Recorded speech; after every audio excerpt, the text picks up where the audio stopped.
Nagbabala po ang pag-asa na magkakaroon ng malakas na bugso ng hanging amihan ngayong araw. Pinag-iingat po sa malakas na hampas ng hangin, lalo na po yung mga nasa coastal at upland areas. Ayon po sa pag-asa, apektado po niyan ang Batanes, ang Babuyan Islands, northern pati rin po eastern portion ng mainland Cagayan, Eastern Isabela, Ilocos Provinces, Abra, Aurora at Calabarzon, maging ang Mindoro Provinces, Romblon, Marinduque, Bicol, Northern Samar, Samar, Eastern Samar, pati na rin po ang Dinagat. Magiging maalon naman at delikado po para sa maliliit na sasakyang pandagat ang pumalaot po sa mga baybay na sakop ng Batanes pati na rin po ng Babuyan Islands. Paalala po, stay safe and stay updated. Ako po si Anjo Pertiera.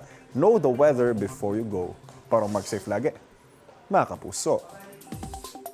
Kapuso, huwag magpapahuli sa latest news and updates. Mag-iuna ka sa balita at mag-subscribe sa YouTube channel ng GMA Integrated News.